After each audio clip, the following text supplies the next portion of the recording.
By 1976, Ferrari had established itself as a front-running team, having won 7 Drivers' Championships, including the year before in 1975.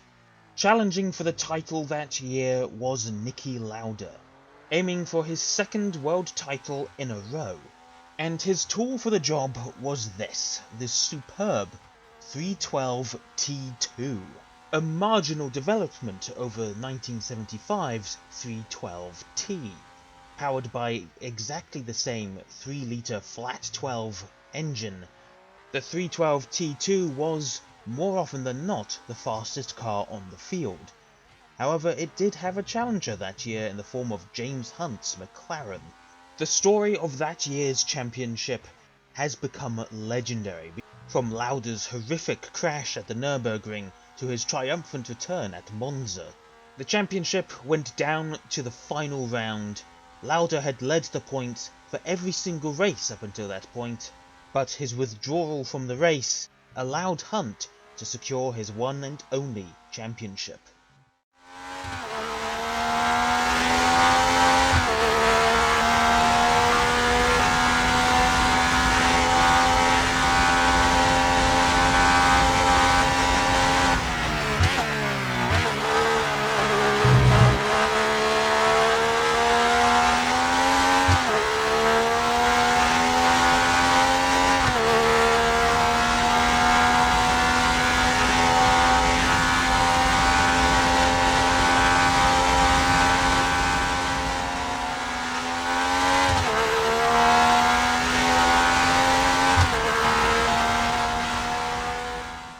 Introduced at round 3 of the 1979 championship, the 312 T4, driven by Jody Scheckter and Gilles Villeneuve, proved to be one of the more dominant cars of the ground effect era, scoring 6 victories and 7 other podiums, none of which was a 3rd place finish.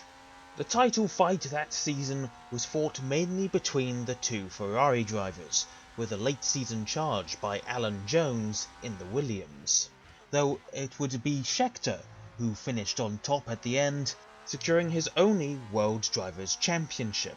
Despite the dominance of the 312 T4, the concept of a flat 12-powered ground effect car rapidly became obsolete, as evidenced by Alan Jones winning 4 races towards the end of the season, winning 3 of those consecutively. And in 1980, the fears came true, and the 312 T4's successor, the 312 T5, gave Scuderia Ferrari its worst season ever.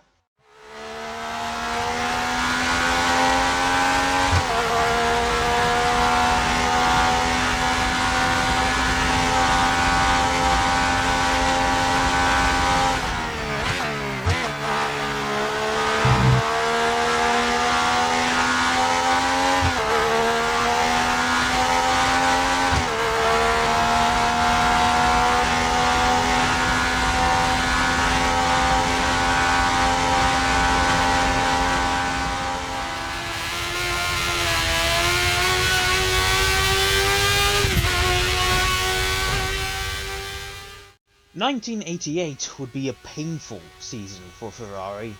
The death of the team's founder Enzo, and the dominance of McLaren Honda, had the team largely on the back foot. Most of the teams wrote 1988 off. With new engine rules coming into effect for 1989, Ferrari was one of the few teams to stick with the old turbo engines, to try and finish as high as they could. However, Ferrari's execution of this idea was nowhere near as good as McLaren's. Whilst they were still using a much more powerful V6 turbo engine, they were using an evolution of their 1987 chassis, the F1 8788C. The car was only good enough to get the team a single pole position that season, and a single race victory gifted to them on a silver platter. But it was perhaps the sweetest victory they could hope for, at their home race only weeks after the death of Enzo Ferrari.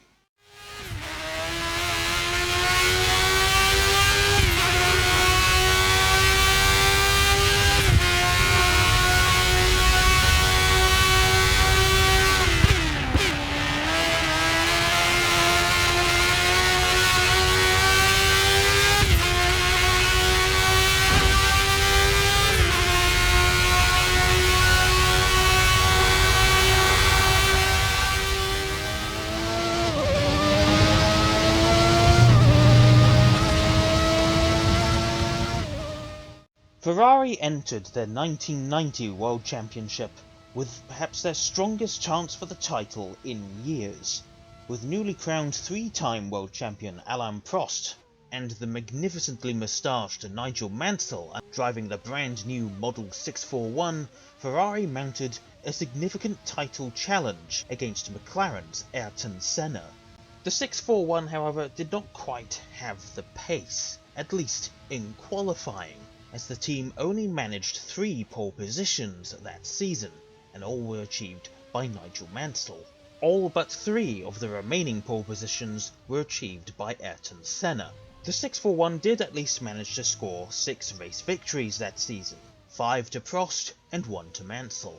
The Drivers' Championship would likely have been decided on the streets of Adelaide had it not been for that infamous starting collision between Prost and Senna at the Japanese Grand Prix, making it mathematically impossible for Prost to become world champion.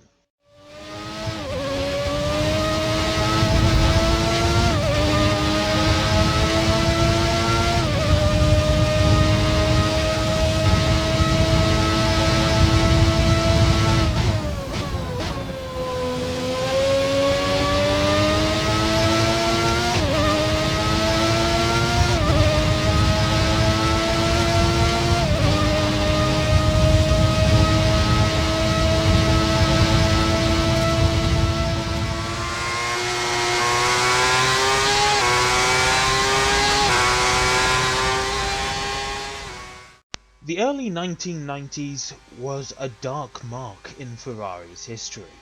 Following their title challenge in 1990, they suffered 3 winless seasons and never finished higher than 3rd in the Constructors' Championship. Unfortunately, 1995 was not much better. Whilst the 412 T2 certainly had the pace, it unfortunately did not have the reliability, especially in the second half of the season, to win more than a single race. When Michael Schumacher got the opportunity to drive it, he expressed disbelief that Ferrari had not won the championship that year. The 412 T2 represented a changing of the guard for Ferrari. Drivers Jean Alesi and Gerhard Berger were replaced by Michael Schumacher and Eddie Irvine, and from 1996 onwards Ferrari would switch to the much more common V10 engine format, making this not just the last Ferrari, but the last Formula 1 car to ever use a V12 engine.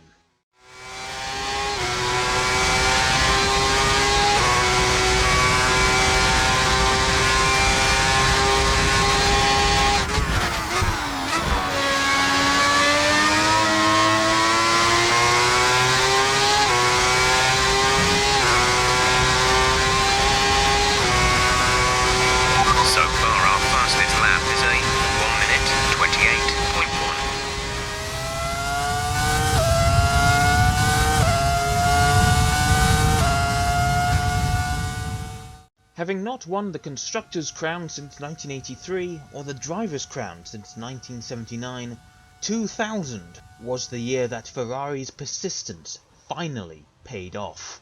Having fruitlessly fought for the championship in the previous 3 seasons, Ferrari saw a substantial challenge from McLaren defending its own championship crowns. With ace driver Michael Schumacher and number 1, number 2 driver Rubens Barrichello at the helm, the Ferrari F1 2000 scored 10 wins and 11 other podiums. Contributing to the car's success was a new 90-degree V-angle V10 engine and improved aerodynamics, putting the car on par with McLaren's MP415. The F1 2000 marks the beginning of Ferrari's streak of dominance in the early 2000s, and Michael Schumacher's most impressive championship.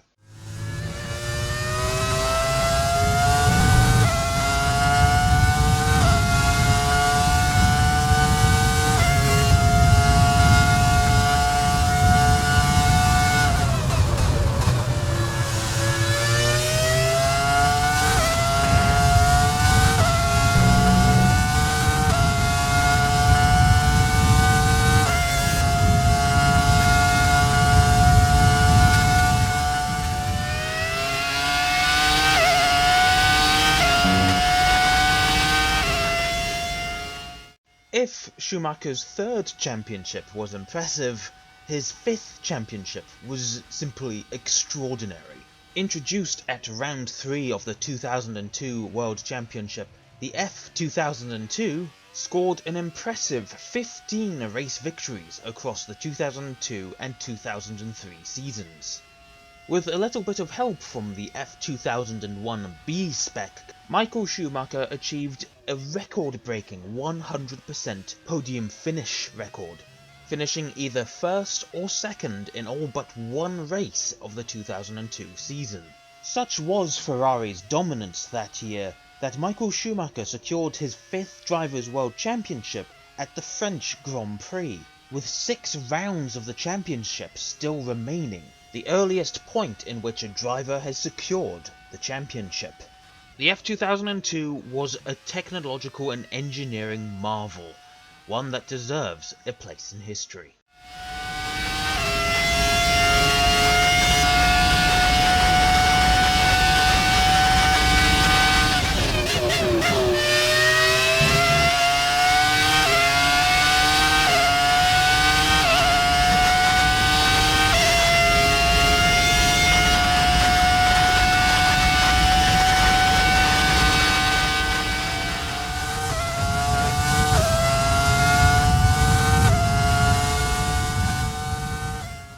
When Ferrari first tested the F2004 and found it more than a second quicker than its predecessor, the team thought they'd done something wrong and made it too good.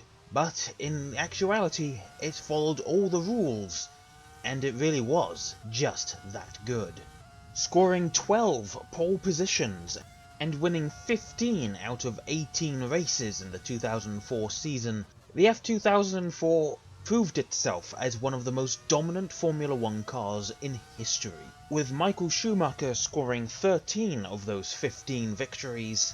He secured himself an unassailable lead by the Belgian Grand Prix with only 4 rounds remaining, and had it not been for his unfortunate retirement at the Monaco Grand Prix, he would have achieved an unbelievable 13 race victories in a row. The F2004's legacy remains to this day, as the lap records on several tracks are still held by this beast.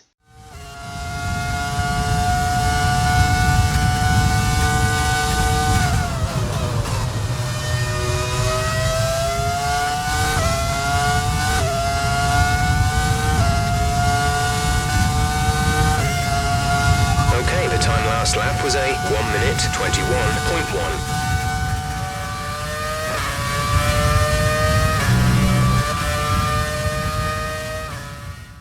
Following a dismal 2005 season and the retirement of Michael Schumacher at the end of 2006, Ferrari hired one of his main rivals to take his place, Finnish driver Kimi "Iceman" Räikkönen. Driving the V8-powered F2007, the Finn quickly proved himself as the right man for the job, taking pole position and a win in his very first race for the team.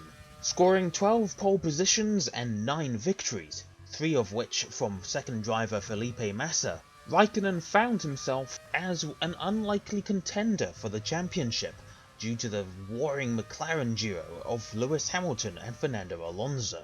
And the championship was had, Räikkönen winning his one and only Drivers' Championship and Ferrari winning the Constructors' Championship once again, after the McLarens faltered. Not to mention a little controversy called Spygate.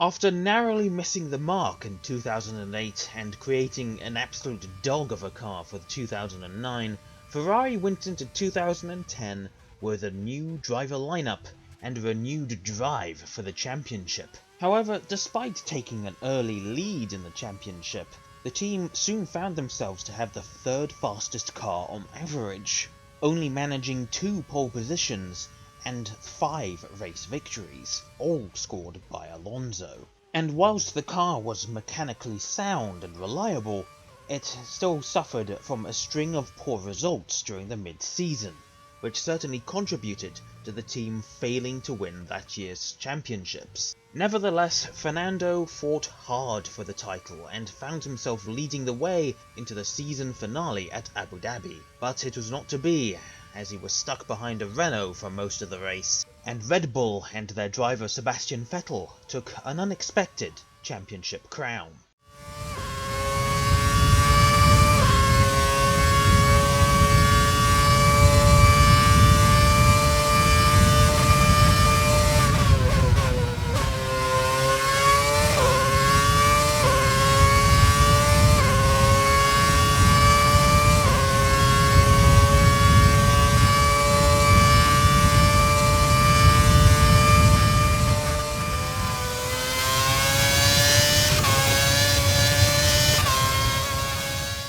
Formerly known as the Ferrari F150, the Centocinquantesimo, or simply 150 Italia, was Ferrari's challenger for the 2011 season. However, it soon became apparent that the car was lacking in pace, at least in qualifying. It appeared to have somewhat decent race pace, but its race results were always hampered by its poor grid positions in qualifying. Despite Fernando Alonso driving the wheels off of it, it achieved no pole positions and only 10 podiums, only one of which was a victory. Unlike the previous year, Ferrari found themselves as comfortably third fastest, and their poor experience unfortunately proved detrimental to the following year's car.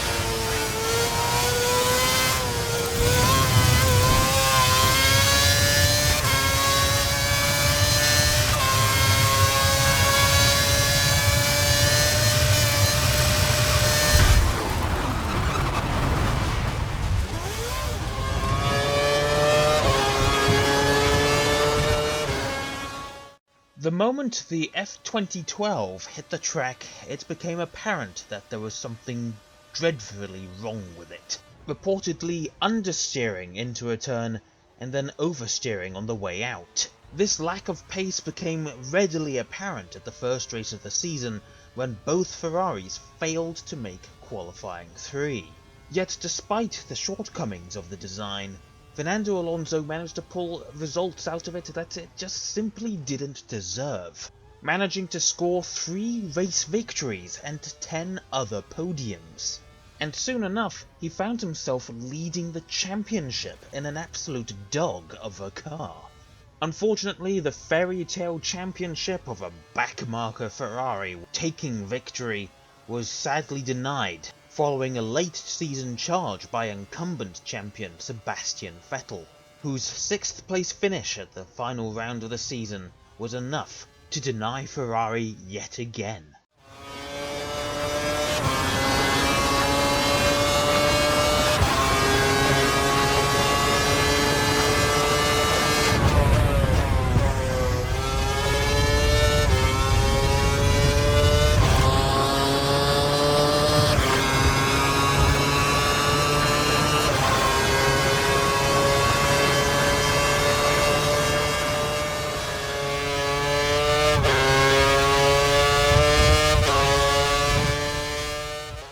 The final Ferrari, powered by a 2.4-litre V8 engine, the F138, was Ferrari's challenger for the 2013 season. Whilst it was a far better car than its predecessor, the F2012, and it was still being driven by the incredible Fernando Alonso, the F138 was simply outclassed by Red Bull's RB9.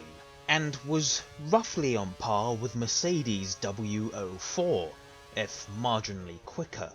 Once again, Ferrari didn't score any pole positions and managed only 10 podiums, which included 2 race victories, scored early in the year. Ferrari eventually finished 3rd in the Constructors' Championship, narrowly losing out to Mercedes, who had done a lot of work since they re-entered the sport in 2010.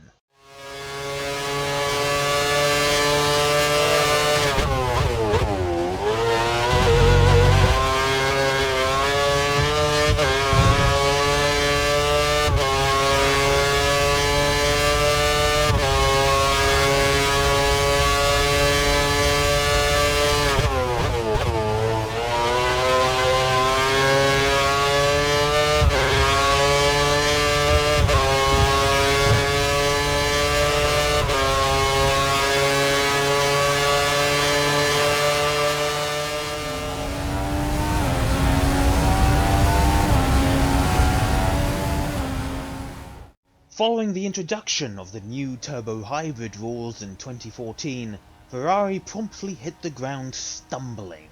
The F14T was an underpowered absolute dog of a car to drive, on the levels of the F2012. Even with the magnificent Fernando Alonso still behind the wheel, the car could only manage 2 podiums, a 2nd place and a 3rd place, with the car failing to win a single Grand Prix, making it the first Ferrari to do so since 1993. The car regularly qualified and finished in the lower half of the top 10.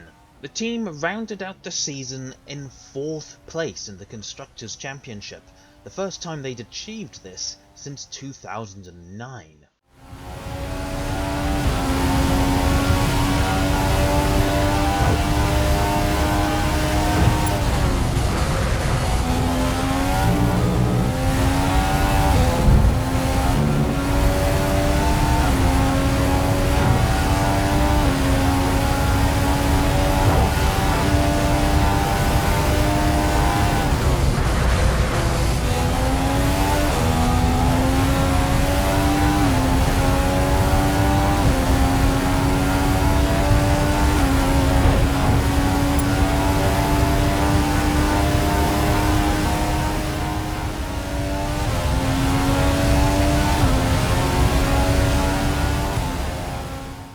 For the 2015 season, Fernando Alonso was replaced by German superstar Sebastian Vettel, just in time for an uptick in fortunes for the Maranello outfit.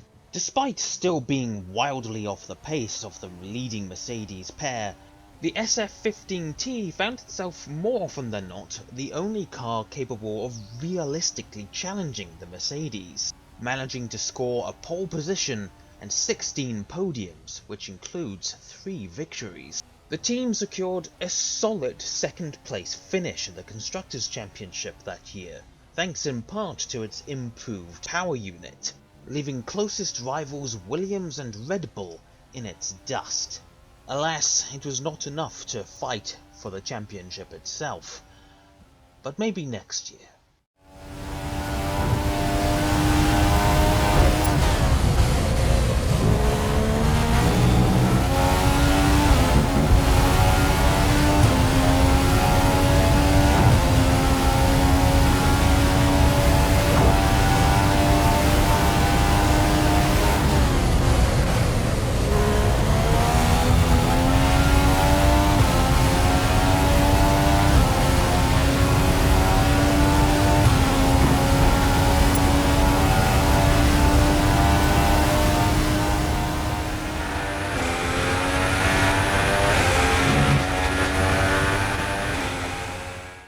Unfortunately, next year was 2016, where Mercedes' dominance got even worse and Red Bull found their form again and overtook Ferrari. Whilst the SF16H certainly had very decent pace, enough for 11 podiums, it petered out towards the second half of the year, and like its 2014 predecessor, was simply unable to win a race, though it did come within 6/10 of doing so at the Spanish Grand Prix. When the season ended, Ferrari found themselves in third place with 398 points, 70 points adrift of closest rivals Red Bull. However, with the aero regulations changing for the following season, the team's fall off in pace in the second half of the season could be attributed to a switch in focus to the following year's car.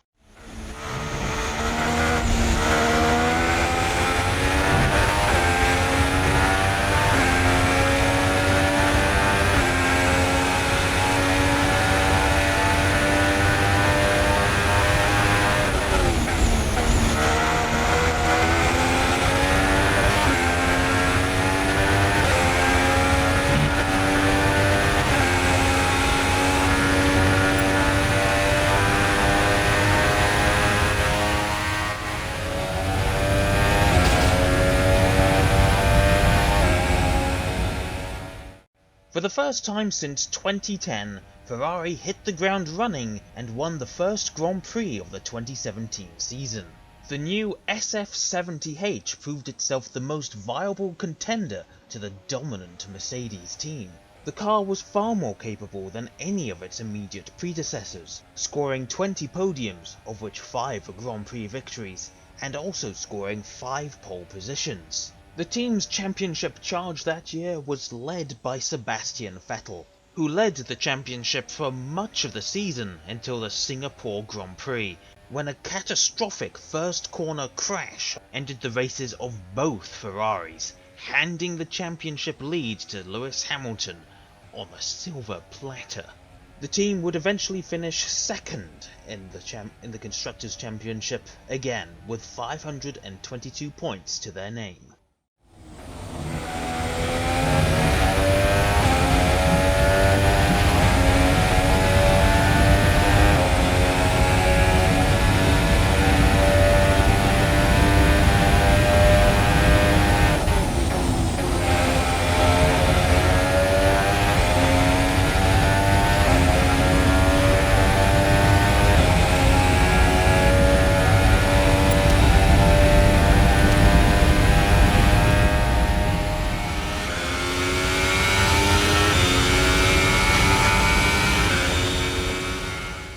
As with the year before, Ferrari began the 2018 season strongly by winning the season-opening Australian Grand Prix. The SF71H proved itself to be slightly more competitive than its predecessor, but unfortunately it lacked the consistency that the Mercedes team did. A string of poor results, and with the Red Bulls nipping at their heels, Ferrari's championship charge once again faltered in the second half of the season, with Sebastian Vettel's form simply falling off a cliff following his embarrassing retirement at his home Grand Prix. Nevertheless, the car was moderately successful, scoring 6 pole positions and 24 podiums, 6 of which were race victories, and finishing second in the constructors' standings. This car is also notable for being the vehicle in which Kimi Raikkonen took his 21st and final Grand Prix victory.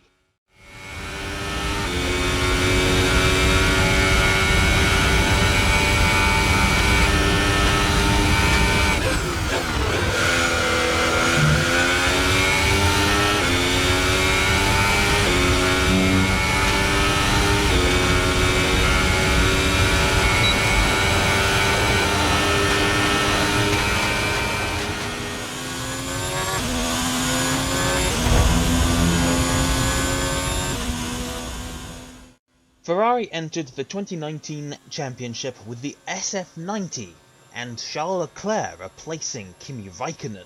The SF90 was an absolute rocket ship in the right circumstances, thanks in no small part to some technical shenanigans that were going on under the hood. Despite this, the car was no better than its predecessors, despite being very good at qualifying. The car achieved 9 pole positions, 7 of which were scored by brand new driver Charles Leclerc, but it failed to convert most of these poles into Grand Prix victories, only managing 3 victories and 16 other podiums.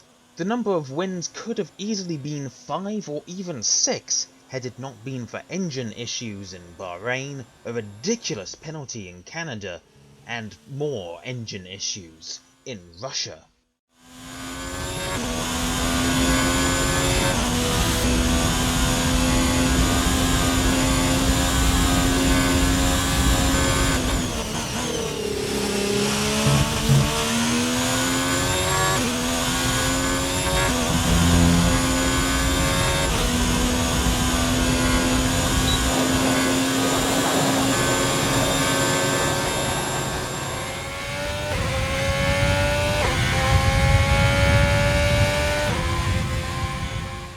After off-season discussions concerning their technical shenanigans from the previous year, Ferrari entered the 2020 season with a much underpowered car, thanks to an agreement with the FIA. The SF1000 was an evolution of the SF90, but the chassis and aero was designed for an engine that was a lot more powerful than the one it ended up with, and as such, it was a very draggy car.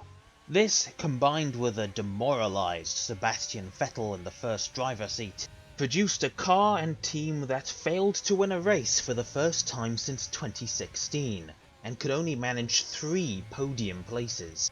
As such, the team finished only 6th place in the Constructors' Championship with only 131 points to their name, their worst season since 1980.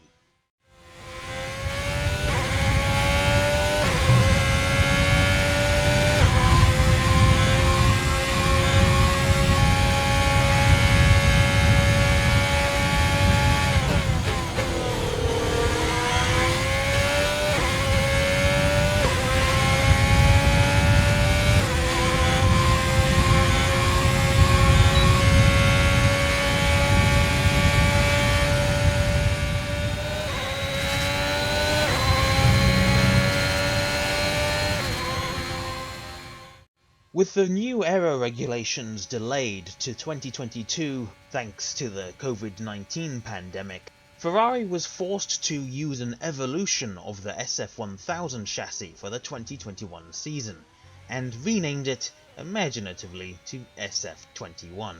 Whilst it was still quite draggy, the engine in the back was a lot more powerful than the previous year, and with the downturn in form of the former Racing Point team, the Scuderia found itself fighting for 3rd in the Constructors' Championship, with Charles Leclerc and new driver Carlos Sainz fighting for them. Though it doesn't look like it has any race-winning pace, it has at least managed 2 pole positions, one of which could have led to a race victory if it hadn't been for damage incurred during qualifying. It has also managed 3 podiums, one of these achieved after a disqualification of a higher placed driver. The season isn't over yet, and the team currently sits 4th in the championship, and they aim to start winning races again in 2022.